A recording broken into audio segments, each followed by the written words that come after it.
everyone. Welcome to another episode of the Soup Bowl. I'm your host, Renee Murdoch, and I am happy that you're here. I'm happy that you're on this journey with me. I'm happy to be on the journey with you. This is where we talk about leading our lives. We get a little bit messy. We put a little, all different types of ingredients that we don't know what we're gonna get.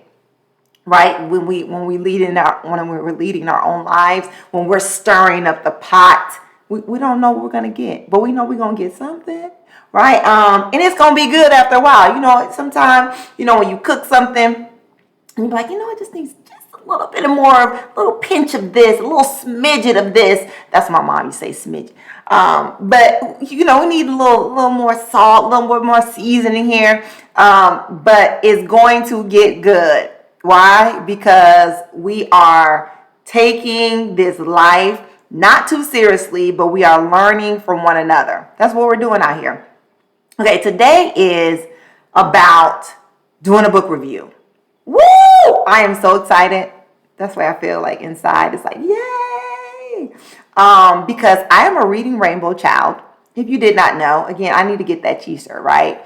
Reading Rainbow child. Happy to be Reading Rainbow. I don't know, right? We're coming back with all these old school shirts or whatever. But anyway, I don't know if that was like 8. It had to be because I was in elementary school. But anyway, so there was a show called Reading Rainbow, right? And I had to look it up.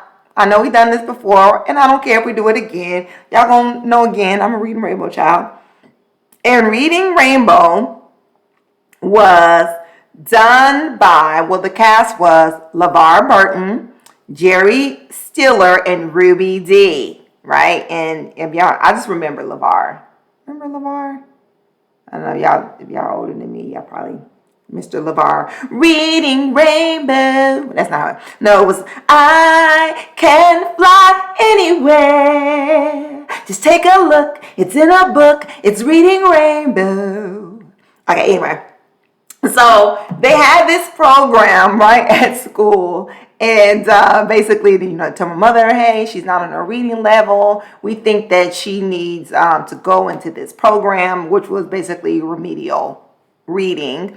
And so they called it Reading Rainbow because they didn't want to, make kids feel bad about, having to get pulled out of class. And so I remember we would come out of class, we would go into the library, right? And they would talk to us about books, and we would go through the library and different sections of the book and how to search through the library. And then they just talked about books and the excitement of books. And then they would have us read out loud. And so, my daughter, even right now, doesn't like how to read out loud. I'm just like, okay, I don't care, read out loud. Because it helps, right? It really helps you. And so I really just got this love for reading. To the point where, I would be in a car and the light, how the sun begins to set and it's dark out, whatever, and I'm still trying to read. That's why I got these right here. It's not because it's genetic. I got these because I was just always reading, trying to read in the dark with, whatever little bit of light that there was. I was just always reading. And believe it or not, that there was a part, I think, in my latter teen years, maybe early times of adulthood, where that love just kind of went away. I couldn't find it, circumstance, situations, whatever. Another time and place for those stories, but it just kind of went away. And I had to find that passion again. I had to find that love and enjoyment of books. And I did, right? And I just, hey, library, whatever. I even tried the Kindle thing. I don't really work well with that, but hey, I still might, download some books and whatever, do audio. I really don't do audio, but I just love books. I love highlighting. I love underlining. I love writing right on the side of, a particular note, a particular thought that I had. And so I really just enjoy books. And when I say highlight, I love to highlight in pink. And when I can't find my pink highlighter, I don't know. It's just, it's just so gruesome when I cannot find this pink highlighter. or a pink highlighter for that fact. And I have to use another color. And then once you start with a color, you can't go back to another color unless you actually label the colors of what you're using them for, right? It's correct, right? So you're either highlighting and you can use pen, right? Because you're writing out things or, doing the asterisks but you can't use different color highlighters and they don't have a meaning to them, right? Okay, so anyway, what's the book today? Well, I'm glad you asked. So the book today is Be the Unicorn, 12 data-driven habits that separate the best leaders, right, from the rest. It says Be the Unicorn. And I thought, oh, that's really interesting. Okay, let me stop right here. How do I come across books? Well, multiple ways. I listen to people's interviews. I read articles. I'm reading other people's books, right? And they might reference an individual. And then I go look the individual up or whatever. Or, because I'm buying so many books, Amazon's recommending me books too as well. And so I'm like, so this is how I come across books or great reads to me that's beneficial in my growth in my journey in life. And so I'm just trying to put you on, people. I'm just trying to put you on that's going to help you out here in these streets. So anyway, the book is by William Vanderbloomen. William Vanderbloomen, right? And he wrote this great book. He actually has a business. I believe his business is almost like a HR firm where you can contact them and they'll help you find employees, great employees that will fit your organization. And they also, you can put your resume and things with them and they can connect you to an organization. So it's twofold, right? And so I believe that that's what his organizations do. And I think it's just called Vanderbloomen something. I can't remember. But if you Google Vanderbloomen, right, you will find out what it is. Okay, hold on. I want to make sure, because I could put the things in the chat, but I want to make sure that I'm giving you all the right information. So I'm going to look his name up really quick. And of course, if I was just see, it talks about author William Vanderbloomen, right? Oh, that's what it's called, Vanderbloemen Group. Okay, the Vanderbloemen Group, and Vanderbloemen Staffing. So, like I said, it was HR type thing, and then they do executive searching for you, things of that nature. How to build a good team, and things. So, right. So anyway. He wrote this book. He wrote it during the pandemic because they had a little bit more time, right? Because, we were kind of upside down. We didn't know what to do with ourselves. And sadly say, a lot of organizations still haven't recovered with that and they still don't know what to do themselves. And I believe that they don't know what to do with themselves because they're still trying to do things as before. And I'm here to let you know, news flash, red lights, whatever. Right, I was about to say something else, but red lights, that it's not working. It's not working. Why are you losing people? Because it's not working any longer, right? We done got smart out here in these streets. We done said, no, we're not doing it anymore. And so people would rather not work in your organizations or other organizations without being valued, right? Without being allowed to be a part of the process, be a part of what that organization is saying that they're there for. And then they're also looking to fulfill, making sure that what they're doing is that they're passionate about it. Not only are they passionate about it, but they can see the results of it, right? We want to make sure we're doing a good day's work. I don't want to leave work and be like, what did I do today? Like, I felt like I accomplished nothing. Like, who wants to feel like that? This is not time to make the donuts, right? Come on now, we done already made the donuts. All right, so being the unicorn, right?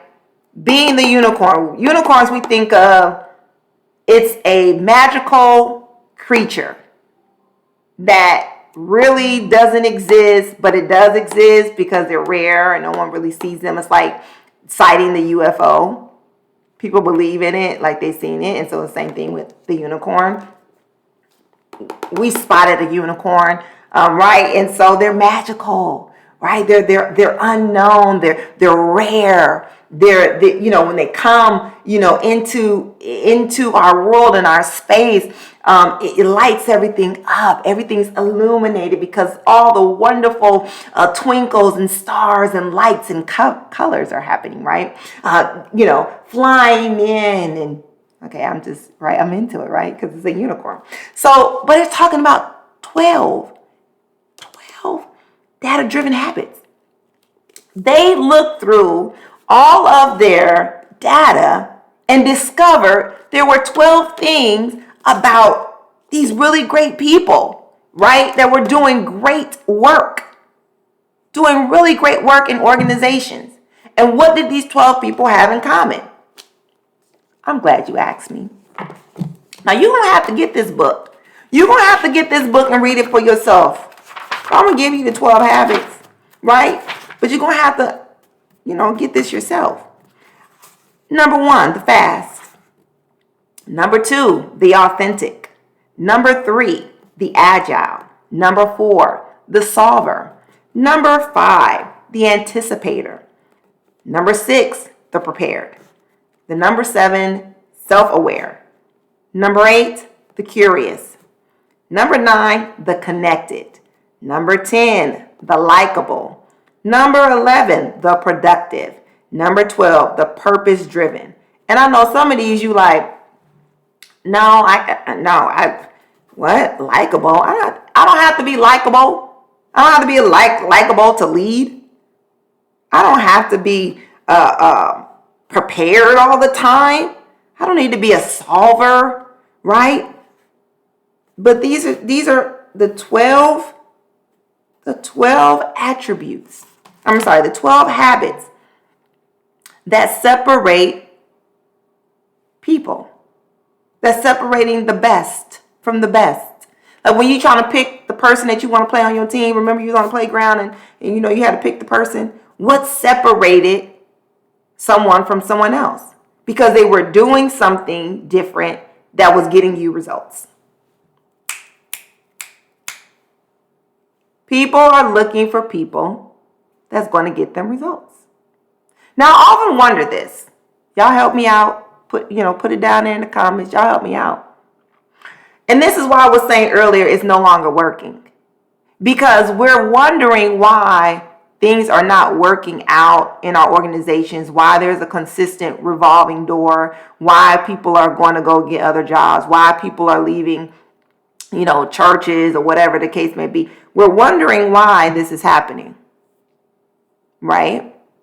And it's because of a few things. But I'm going to point out, maybe one or two. But I can say that one of those really big reasons of the revolving door or why people are leaving your organization is, because they are looking for a place in which they belong. We are no longer, again, like I said before, making the donuts, looking for just to get the paycheck, to, bring home the bacon. People are honestly looking to get into an area, into a community, right, where they belong. They need to have a sense of belonging, right? And there's ways that we do that, and there's ways that we have actually left people out. Remember, again, we're talking about when I gave the analogy of like being picked, right, to play on the team. And then, you only can have 5 players on each team playing at the same time. And then there's just that one person left standing. And then they get left out. Well, this is the way some people are feeling. They're feeling left out, undervalued. Or maybe they don't agree anymore in reference to the culture of the organization. And that's okay. Or maybe they didn't fit in initially with your organization, but you still brought them on anyway. or they're a part of your organization and you decide to put them in a particular department or on a particular team and it's not working out. Well, let's see why. Well, because we're still doing things in the old mindset of how we're hiring people and how we're bringing on volunteers to certain groups and ministries and departments and certain teams, because we are looking at people's technical skills other than looking at their soft skills.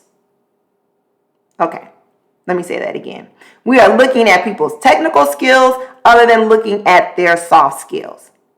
If I put my packet together, right, I turn in my resume, I write a cover letter, I give a narrative, I give my KSAs, I give all of these things that you're asking for, references, and I turn this packet in.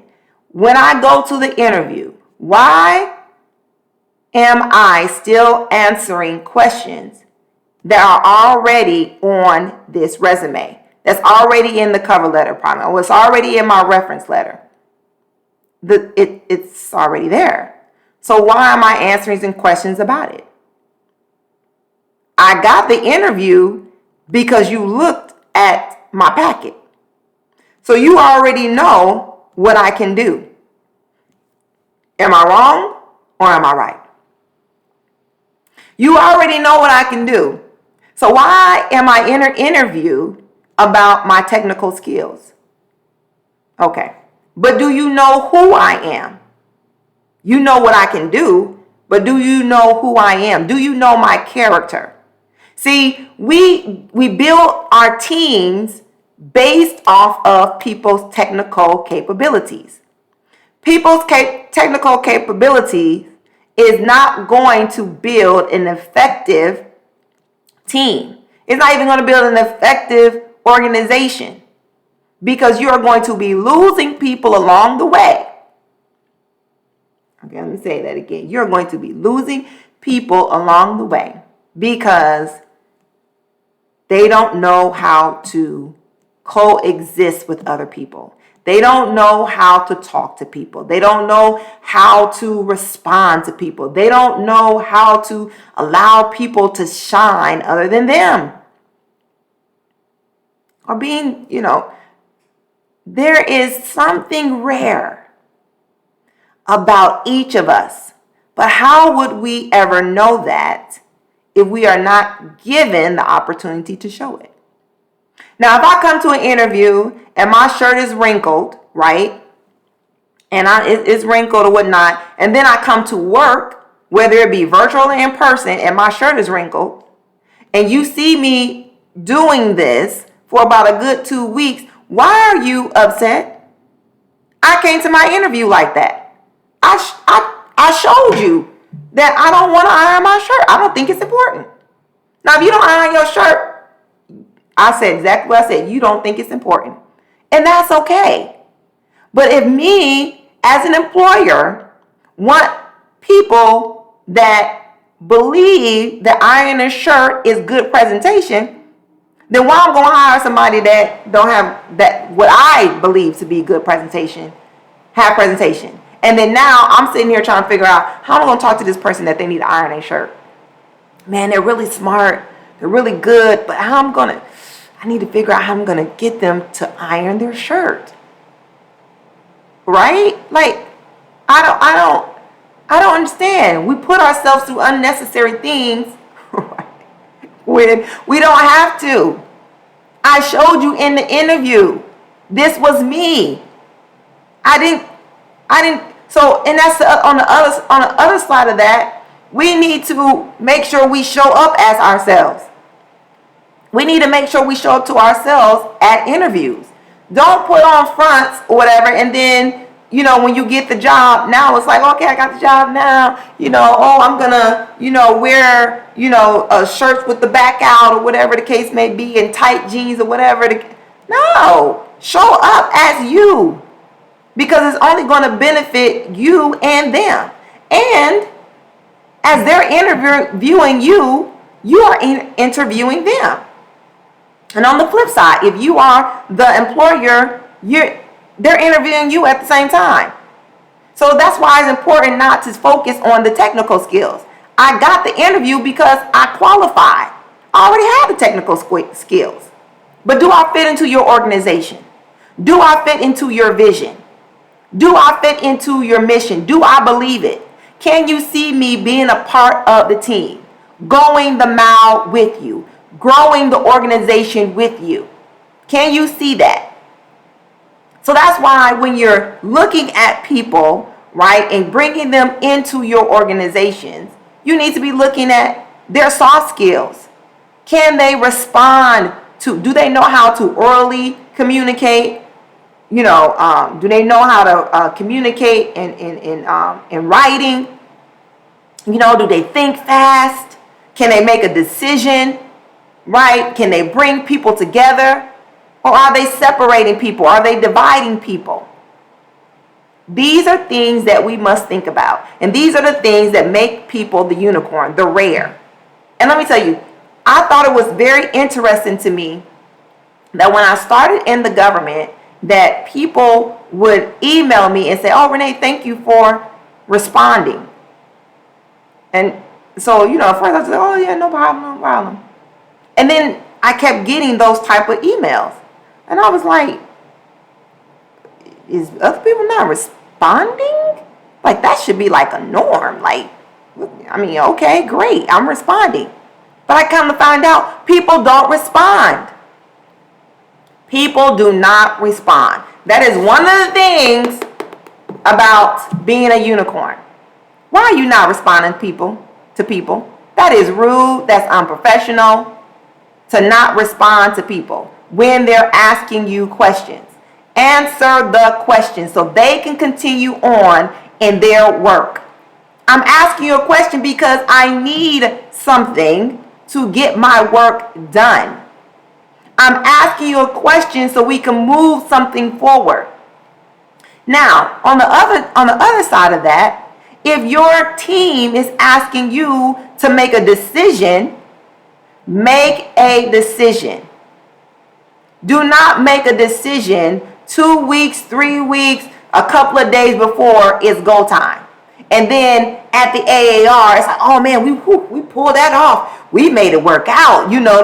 Why does that have to be said in the AAR, which is the after action review? Why does that have to be said? Can we not just say, "Hey, we really planned this out well. We had enough time, to navigate through unforeseen circumstances or whatnot"? Like, why does everything have to be at the last minute? It doesn't. If you would just make a decision. Why does the other person have to wait for days and months for you to respond? Okay, now let me fast forward this into another situation. Let me talk to entrepreneurs for a second.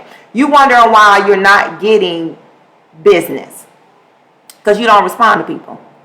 You don't respond to people. People emailing, people calling, and you're not responding. If you're out of the country, put that on your out of office thing. I'm out of the country. I won't be able to respond to this. Or if you know that, okay, you're doing your side hustle or whatever, have that as an automatic, I will return, inquiries in, 48 hours. And if you say that, do it. Be a person of your word. Right? That's the other thing. People can't depend on what people are saying. Unicorn, be the unicorn. So, if you're going to be the best, I ain't saying great, because great, has its own. I'm not saying, hey, you're going to be a great leader. You got to learn how to be a great leader. How about being an effective leader? But if you're going to be the best, if you're going to stand out, because that cover letter got you the interview, right? But if you're going to stand out, employers, if you want your people to stand out, you want your organization to stand out, hire the unicorns. People, be the unicorns. Learn how to be the unicorns. Because this is something that can be learned. It can be learned. It can be taught. Because if it couldn't be, then it wouldn't be in the book. If it couldn't be, right, we would not be here today. So just like you learned how to walk, you can learn how to be a unicorn. You can learn how to be a person that's able to respond quickly and make a decision. You can learn how to respond to people in a timely manner. You can learn how to be curious. Okay, so we ain't got much time left, but there's this thing about curiosity, right? And I want to read this. This was said by Judy Blume. A person without curiosity may as well be dead.